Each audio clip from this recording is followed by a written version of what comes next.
आर्थिक अडचणीत असलेल्या बेस्टला मुंबई पालिकेकडून 1000 कोटींचं अनुदान मिळणार। यातील 500 कोटींची रक्कम 6 जूनला देण्यात आली। मात्र बेस्ट कर्मचाऱ्यांचा संप अजूनही सुरूच।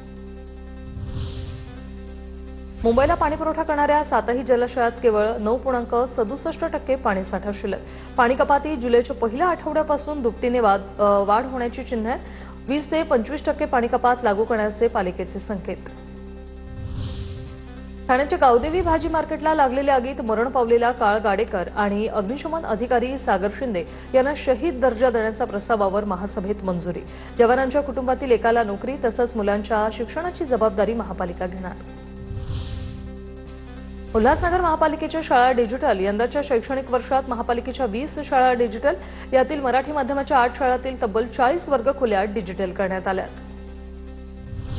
नवी मुंबई महापालिकेच्या विविध विभागात काम करणाऱ्या 8099 कंत्राटी कामगारांना 5,500 रुपयांची पगारवाढ। महासभेत चर्चा झाल्यानंतर महापौर सुजाता पाटलांकडून कर्मचाऱ्यांच्या पगारवाढीची घोषणा। कल्याण पश्चिमच्या उंबर्डे परिसरात 25 ते 30 रहिवाशांना उलट्या, जुलाब आणि पोटदुखीचा त्रास। दूषित पाणी प्यायल्यामुळे हा प्रकार घडल्याची माहिती। बाधित रहिवाशांमध्ये लहान मुलं, महिला आणि ज्येष्ठ नागरिकांचा समावेश। रेल्वे आणि रस्ते वाहतुकीवरील वाढता ताण कमी करण्यासाठी डोंबिवलीकरांना लवकरच जलवाहतुकीचा पर्याय उपलब्ध होणार। डोंबिवलीतील मोठा गावमध्ये उभारण्यात येत असलेल्या जेटीचं 70% काम पूर्ण। कल्याणच्या छत्रपती शिवाजी महाराज चौकात केडीएमसी अधिकाऱ्यांनी भोर रस्त्यात वाहनाची पार्किंग केली। रस्त्यात वाहन पार्क केल्याने अर्धा तास वाहतूक ठप्प होती। नागरिकांचा अधिकाऱ्यावर संताप। विरार पूर्वेच्या तोंडारे रुग्णालयाच्या मुख्य चौकात 2 गटात हाणामारी करून दोन्ही गट घटनास्थळावरून फरार। घटनास्थळावरील गर्दीचे व्हिडिओ सोशल मीडियावर व्हायरल।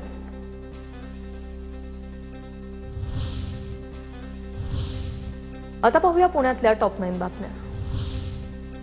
सध्या उपलब्ध पाणीसाठ्याचे काटेकोरपणे व्यवस्थापन करा, पुणे जिल्हाधिकाऱ्यांचे निर्देश। खडकवासला, पानशेत, वरसगाव, टेमघर धरण समूहात 4.13 टीएमसी पाणी शिल्लक। पुणेकरांवर पाणी टंचाईचं संकट। दररोज सुमारे 1450 टँकर फेऱ्यांद्वारे पाणी पुरवठा केला जात होता। मात्र ही संख्या आता वाढून 1665 फेऱ्यांपर्यंत पोहोचली। या संदर्भात येत्या 15 दिवसात मोठा निर्णय होणार।